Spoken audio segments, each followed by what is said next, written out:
Passenger, balik lagi di Vidas Pesona. Hari ini kita lagi di dua cafe shop nih. Kita mau ngapain sih, Ra? Jadi hari ini kita akan wawancarain toko inspirasi. Penasaran gak sih siapa yang bakal Vidas wawancarain? Yuk ikutin terus.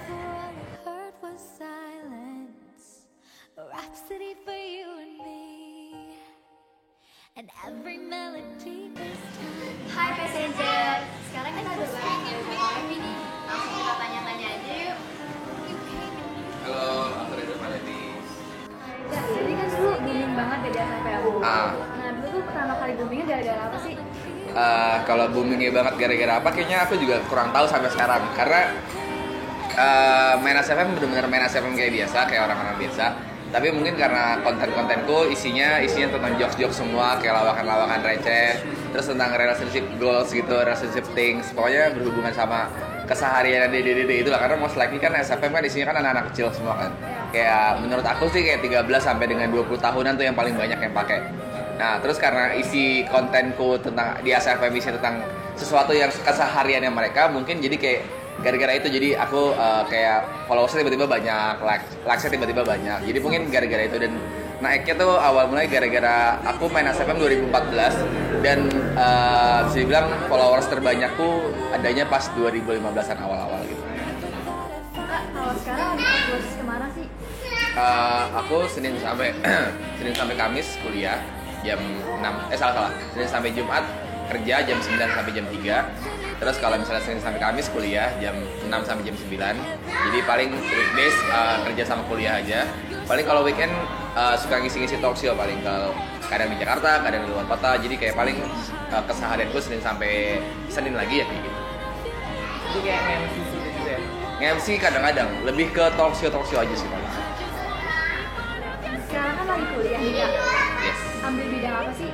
Aku ngambil hubungan international relations. Alasan ngambil hubungan internasional apa? Karena aku pengen banget jadi diplomat, pengen banget jadi seseorang yang merepresentasikan Indonesia buat luar negeri, kayak jadi duta besar atau enggak jadi staf duta besar atau enggak jadi, amin kalau bisa jadi menteri luar negeri. Jadi kayak aku pengen banget jadi hal tersebut, pengen banget, cita-citaku adalah itu.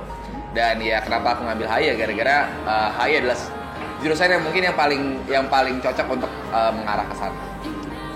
Terus dengar-dengar dulu kan soalnya abis SMA nggak langsung lanjut kuliah ya? Yes. Itu ngapain aja tuh? Aku dulu pas abis SMA kerja dulu. Aku kerja sampai 8 tahun. Actually 7 tahun, tapi gara-gara aku udah pengen daftar 2014 kemarin. Terus aku lulus SMA 2007. Terus pengen daftar 2014, udah ada terkumpul lah uangnya, udah ada tabunganku, udah cukup.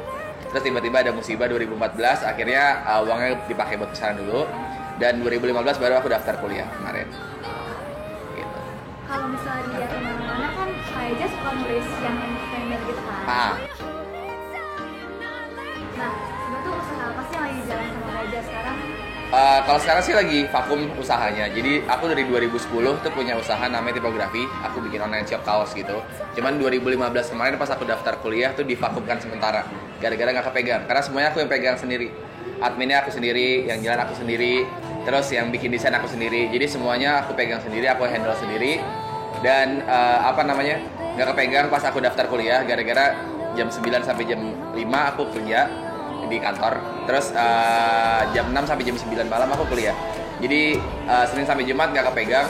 Sabtu Minggu doang paling kepegang. Dari itu kayaknya takutnya jadi backfire ke aku nanti. Akhirnya aku vakumkan sementara kaosnya. Gitu.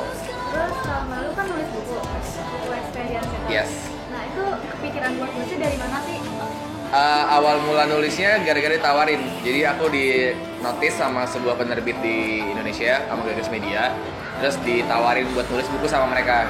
Gara-gara katanya jawaban-jawaban SFM aku menarik dan kalau misalnya dijadiin buku kayaknya bagus.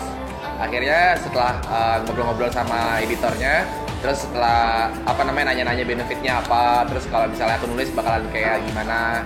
Akhirnya aku nulis 2015 kemarin.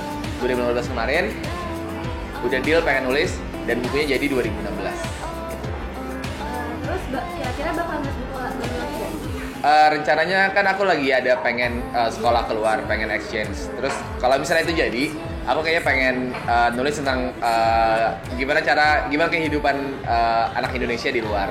Jadi paling rencananya kalaupun akan nulis lagi, mungkin kemungkinan itu 2018 tahun ini. Ada nggak sih sesuatu yang membuat kakak motivasi sampai jadi kayak sekarang gini? Motivasi sih paling ya aku pokoknya dari dulu dari kecil itu pengennya kalau bisa menjalankan sesuatu nggak selalu dari bantuan orang tua gitu. Kalau misalnya aku bisa kerjain sendiri, kalau aku bisa usahain sendiri tanpa bantuan orang tua, aku akan coba sendiri dulu. Kalau misalnya udah stuck, udah buntu, baru minta bantuan orang tua. Dan so far intinya sih aku nggak pengen ngerepotin orang tua, cukup pas sekolah aja dari SD sampai SMA 12 tahun itu aja. Tapi setelah 12 tahun itu kayak aku udah kalau bisa apa-apa aku lakuin sendiri gitu. Yang terakhir nih kak, pesan buat anak muda zaman sekarang tuh apa? Pesannya kalau bisa sebagai anak muda zaman sekarang, sebagai millennials kalau bisa dibilang itu yang hidupnya sehari-hari di depan handphone terus, kalau bisa do something with your phone yang positif gitu. Jadi kayak mainan sosmed, mainan handphone tuh yang benar-benar doing with positive way. Karena kalau misalnya main handphone kayak main sosmed, kerjanya cuma ngebully orang, terus kerjanya cuma ngelihat hal-hal yang negatif doang, terus diterapin di kehidupan. Tuh kalau bisa jangan. Kita ambil sesuatu yang di sosmed yang positif-positifnya aja, terus diterapin di kehidupan sehari-hari. Dan kalau misalnya bisa membantu diri kita, apalagi membantu lingkungan sekitar kita, tuh akan menjadi lebih bagus gitu lah.